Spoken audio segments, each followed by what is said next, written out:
안녕하세요. 훈민정음을 활용한 영어 발음 표기의 고재윤입니다. GOD라는 글자를 여러분들은 받침으로 디귿을 주장하십니까? 아니면 시옷을 주장하십니까? 결론적으로 세종대왕의 마음을 그대로 따르면 디귿 표기이고요. 일제강점기에 형성된 오구라 신베이의 언어학, 일본인 언어학자들의 언어체계에 따르면 시옷에 해당하는 외래어 표기법으로 사용되는 것이죠. 그리고 이 표기는 오늘날에도 그대로 적용되고 있습니다. 그러면 세종대왕의 글자 표기 원리가 어떻게 변질되었고 우리는 과연 어떻게 원래의 모습을 찾아가는 것이 제대로 된 우리 글자 사랑의 길인지 한번 살펴보도록 하겠습니다. 훈민정음 표기의 힘이지요. 제가 출근하는 길에 터널을 하나 지납니다. 그 터널 위쪽에 동물이 지나가고 있어요 라는 아래 제가 사진을 찍어 왔습니다. 그런 문구가 있습니다. 어느 날 장마철이 가까워지면서 비가 내렸죠. 그러면서 갑자기 거기에 이러한 표시가 하나가 내려왔습니다. 이렇게요. 흙탕물이 내려오면서 우연찮게 디귿 이 부분에 줄이 하나 갔습니다. 그러면서 생긴 글자가 있었죠. 처음에는 동물이 지나가고 있어요 였는데 어느 날 보니까는 똥물이 지나가고 있어요로 바뀐 것을 보았습니다. 이렇게 글자 하나의 기호를 변경시킴으로써 우리는 다양한 의미를 전달할 수 있습니다. 또한 오늘 제가 출근길에 우연찮게 앞에 차 뒤쪽을 보게 되었습니다. 신호등에 정지해 있는 상태였고요. 그래서 앞에 차를 유심히 보는데 구락부라는 아주 오래된 일제강점기의 표기를 보게 되었습니다. 차 뒤쪽에 선전 문구로서 적어놓은 글자고요. 이 구락부라는 한자는 무엇을 의미하냐면은 영어 단어 클럽입니다. 이 클럽을 일본인들은 크라브라고 발음을 하고요. 이 글자 표기가 바로 아래에 보시는 이 구락부라는 한자입니다. 그러니까 원래의 영어 발음이 클럽인데 이 발음이 크라브가 됐다가 구락부로 사용되는 것이죠.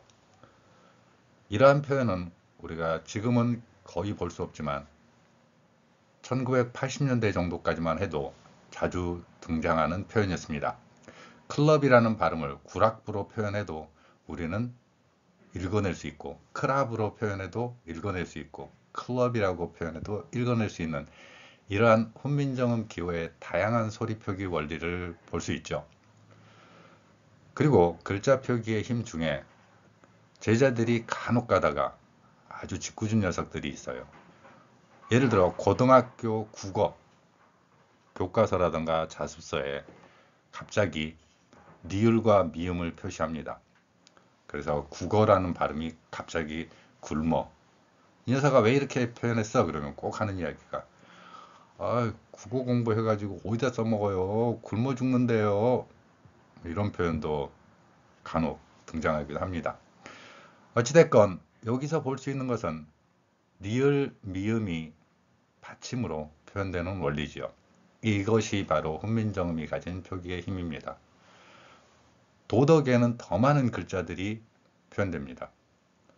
여러분들도 한번 상상해 가지고 표현해 보시기 바랍니다.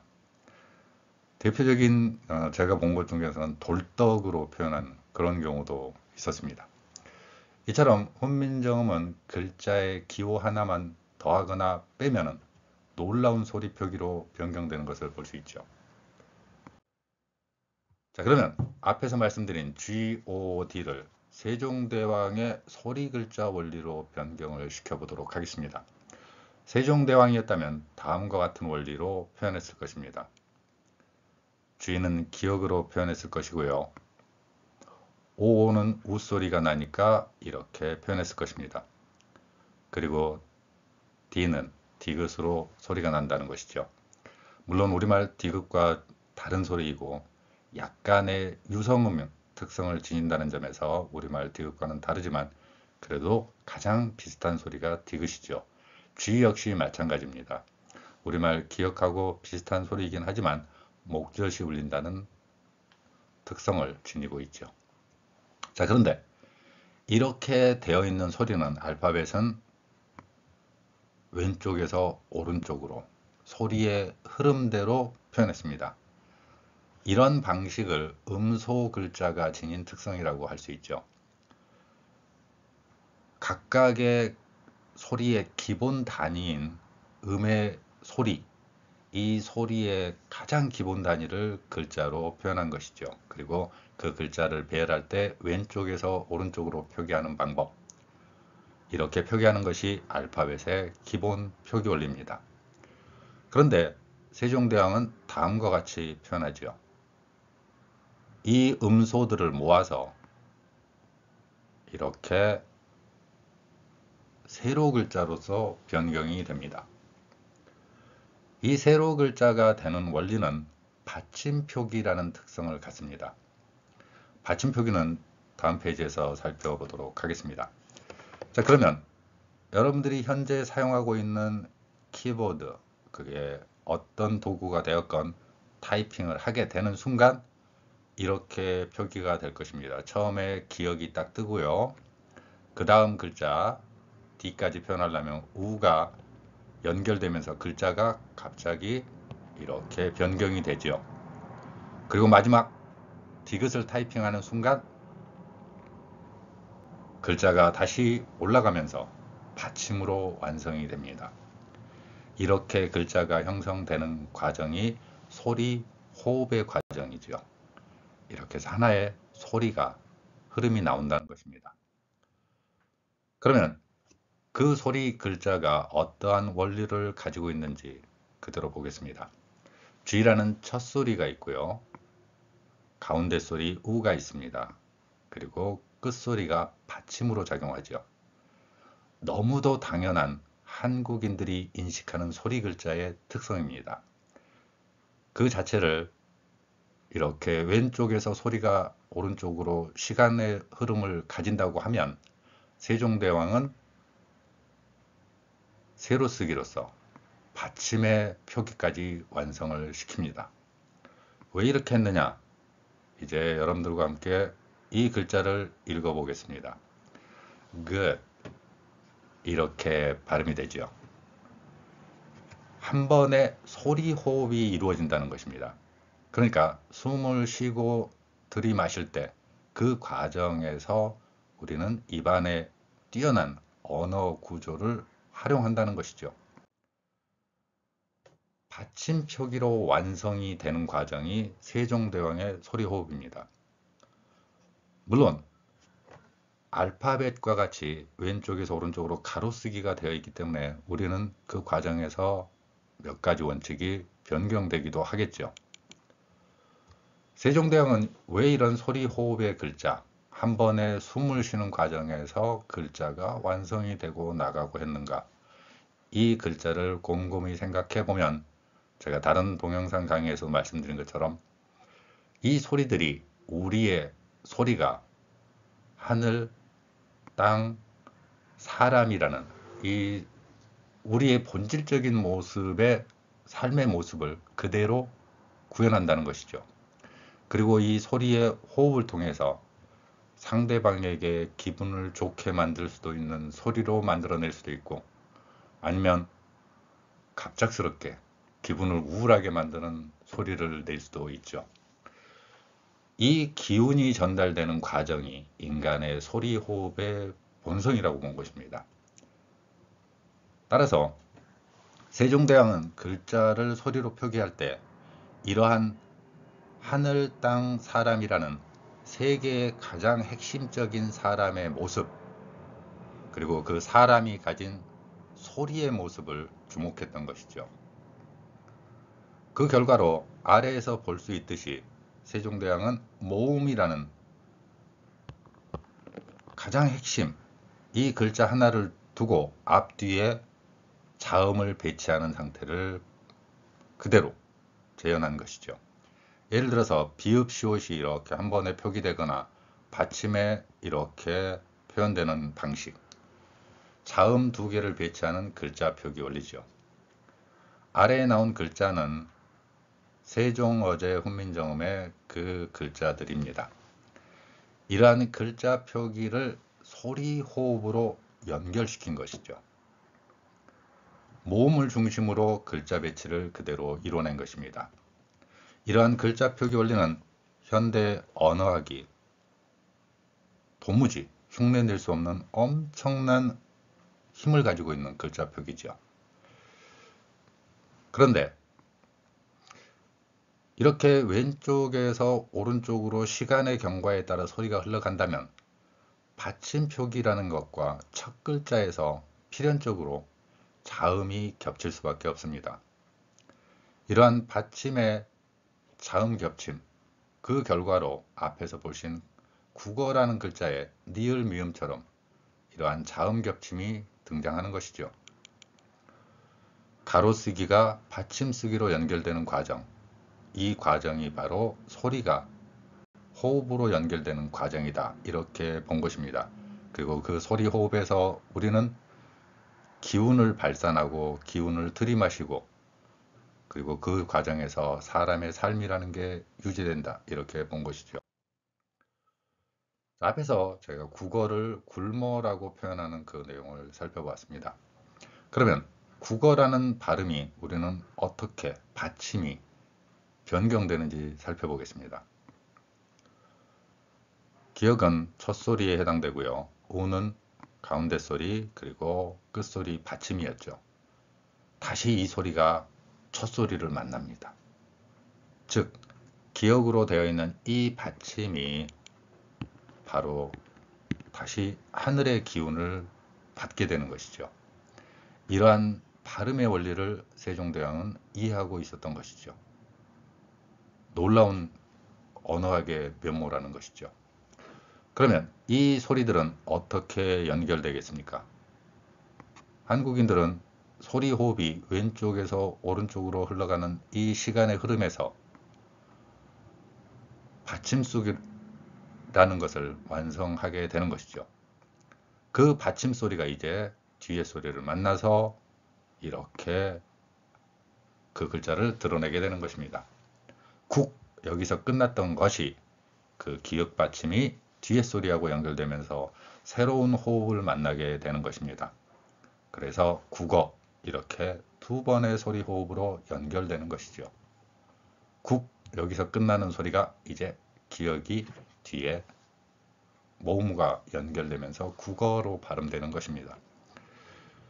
이러한 글자가 소리의 흐름을 그대로 따라갈 수 있게 표기한 원리, 세종대왕의 놀라운 글자 표기 원리라고 볼 수 있습니다. 그러면 짓궂은 녀석이 이렇게 굴머라고 표현한 소리도 한번 살펴보겠습니다. 받침으로 두 개가 표현되어 있습니다. 똑같겠죠. 첫소리, 가운데 소리, 끝소리에 받침으로 두 개의 자음을 표현하는 것입니다. 그리고 이 소리는 이렇게 표현되겠죠. 이 글자는 받침 쓰기에서 완성이 되고요. 그러면 이 소리들은 연결이 구에서 니을 미음이 연결되는 글자로서 소리가 형성됩니다. 자, 이제 뒤에 모음을 만나게 될 때, 그러면 그 받침에 있던 두 개 중에 하나가 제 역할을 하기 시작을 하죠. 이렇게 굴이라는 소리가 나고요. 밑에 받침에 있던 미음이 뒤에 자음과 연결되면서 굴머라고 표현되는 것입니다. 받침으로 표현되는 소리가 원래 거기에서 호흡이 끝나면은 단 하나의 단어로서 표현되겠지만 뒤의 소리를 만났을 때 자연스럽게 변환되면서 뒤의 소리하고 또 합쳐지는 과정이라는 것이죠. 그렇게 하면서 소리가 호흡으로 연결되면서 여러분들이 숨을 내쉬는 과정에서 소리가 나오게 되는 것입니다. 그런데 이러한 발음 표기가 세종대왕의 원리를 따르면 무조건 디귿으로 볼 수 있습니다. 이 글자 표기가 오그라 신페이라는 사람이 등장하면서 우리의 언어학 체계가 변환되기 시작을 하죠. 오른쪽에 있는 그 한자로 표현된 많은 내용들이 오그라 신페이의 이론 체계를 수용한 언어학, 특히 외래어 표기법 통일안의 내용을 그대로 가져와 봤습니다. 오그라 신페이의 이론과 우리말에서 받침소리라는 그러한 원리도 적용되면서 우리의 외래어 표기법 초안, 통일안이라고 할 수 있죠. 1941년, 42년에 걸쳐서 완성된 이 표기법에는 바로 이 오그라 신페이의 내용들이 들어가게 됩니다. 그 표현을 살리게 되면 디귿이 아니라 시옷으로 변경되는 것이죠. 물론 그 나름대로의 어떠한 원리도 아예 없는 것은 아니죠. 그런데 우리말은 어차피 받침에 이렇게 시옷으로 표현하건 디귿으로 표현하건 받침이라면 소리가 같다라고 보는 것이죠. 세종대왕의 원래 글자 표기를 비틀어 버리는 과정이 생긴 것입니다. 따라서 앞에서 제가 보여드린 것처럼 세종어제 훈민정음처럼 되어 있는 글자 표기가 사라지고 일본인 방식의 외래어 표기가 등장하게 되는 것입니다. 또한 한국인들 3명이 외래어 표기법 통일안에 참여했지만 그들 역시 오그라 신페이의 제자인 경우가 있고요. 그리고 외래어 표기법 통일안에 뒤에 감사할 사람으로 오그라 신페이라는 사람을 그대로 등장시키고 있죠. 우리의 글자 표기 원리가 세종대왕에 감사해야 되지 어떻게 오그라 신페이에게 감사해야 되는 것인지 난감하지만 어쨌건 이 사람의 이론을 많이 받아들였다라는 것을 그대로 드러내고 있는 증거지요. 그러면 여러분들 중에서도 GOD의 D 소리가 디귿이라고 주장하시는 분들이 여전히 많이 있다고 알고 있습니다. 여러분이 저는 옳다고 생각을 합니다. 디귿 받침을 해야 되는 이유가 알파벳은 왼쪽에서 오른쪽으로 소리가 흘러가는 과정이라는 걸 말씀드렸죠. 그 과정에서 받침이 뒤의 소리를 만나게 됩니다. 그대로 한번 보겠습니다. 앞에서 설명드린 깃, 이 부분이죠. 그런데 이제 이 부분이 evening, 이 발음과 만나게 됩니다. 받침 디귿이 이제 뒤의 소리로 연결되겠죠. 그러면은 그디 이렇게 변경되는 것입니다. 물론 이 과정에서 우리말에 없는 영어의 V 소리 같은 경우가 등장합니다. 이 글자는 세종대왕이 창제한 앞에서 잠깐 보여드린 그러한 글자 표기에 들어있는 발음을 활용해서 표현하는 방법을 저는 선택했습니다. 그 방법이 바로 이렇게 비읍 아래 작은 동그라미를 친 글자 표기의 원리입니다. 자, 그러면 이 소리가 이제 뒤에 글자하고 연결됩니다. 따라서 이 소리는 다음과 같이 표현되겠죠. 왼쪽에서 오른쪽으로 소리가 흘러가고요. 이 영어의 V 소리에는 비읍 아래 작은 동그라미를 친 글자 표기로 변경되어서 표현할 수 있죠. 그러면 이 소리가 이제 연결되어서 뒤의 소리하고 만날 때 디귿 받침인가 시옷 받침인가를 한번 생각해 보겠습니다. 이 소리는 분명히 이렇게 연결되는 것입니다. 그디 그리고 제가 말씀드린 영어의 V 소리에 해당하는 표기, 이 방법은 훈민정음 창제 당시에 비읍 아래 작은 동그라미 친 글자 비읍 순경음이라고도 하고 순경음 비읍이라는 이름으로도 표현하는 글자입니다. 소리를 내는 방법은 영어 발음 표기이기 때문에 윗니로 아랫입술을 물고 목젖이 울리게 내는 소리입니다. 이 글자를 이렇게 뒤의 소리하고 만나면서 자음이 겹치게 되는 것이죠. 물론 이 글자에서처럼 받침으로 표현할 수도 있을 것입니다. 즉, 그 div 여기에 받침으로 넣을 수 있다는 것이죠. 그렇지만 훈민정음 표기 원리를 적용해서 그대로 더 이상의 소리를 추가하지 않고 저는 첫소리로 표현했습니다. 어찌됐건 발음은 같게 되겠지요. 따라서 이 발음을 해보면 good evening, good evening 이렇게 발음이 된다는 것입니다.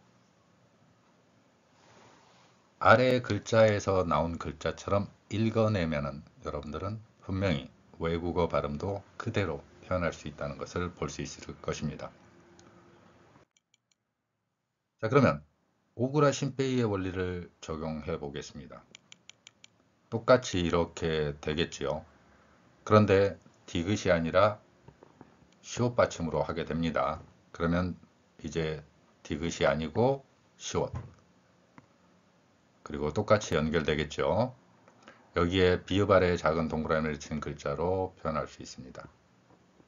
이 글자로 변경되겠지만 오그라 신페이는 그러한 원리를 넣고 있지 않기 때문에 비읍으로 표현했습니다. 저는 영어의 위 소리는 우리말에 없기 때문에 비읍 아래에 작은 동그라미를 쳐서 나타내고 있고요. 자, 오그라 신페이의 원리를 그대로 따르면 이렇게 되겠죠. 알파벳은 왼쪽에서 오른쪽으로 흘러가니까 이제 어떤 소리가 나야 맞습니까? good evening 이 소리가 아니라 굿이, 그리고 영어에는 없는 으 소리가 추가가 되지요. 이러한 으 표기는 앞에서 제가 잠깐 보여드린 외래어 표기법 통일안에 나와 있는 원칙입니다. 따라서 외래어 표기법 통일안의 원칙을 그대로 적용하면 굿 이브닝 이렇게 되는 것입니다. 이 원리가 바로 일본인 언어학자의 이론체계인 것이죠. 잠깐 앞에서 말씀드린 현재 우리말에 없는 영어 표기에는 제가 훈민정음 창제 당시의 글자를 이렇게 가져오고 그 외의 글자에는 우리말에 없는 소리에, 예를 들면 F 소리에는 피읍 아래에 작은 동그라미, 그리고 번데기 기호로 표현되는 소리에는 이렇게 시옷 아래에 작은 동그라미, 그리고 이러한 발음 기호에는 디귿 아래에 작은 동그라미를 치는 글자를 개발하여 표현하는 방법을 선택했습니다. 너무도 당연한 사실이지만 우리가 글자 표기에서 훈민정음 표기의 원리를 마주하는 진실, 여기에는 어찌된 영문인지 지금은 용기가 필요한 상황이 되었지요. 우리의 훈민정음 표기의 기본 원칙, 그 글자 표기를 그대로 소리에 적용한다면 외국어 학습이나 또 다른 언어 표현에서 다양한 소리 호흡의 매력을 느끼실 수 있을 것입니다. 감사합니다.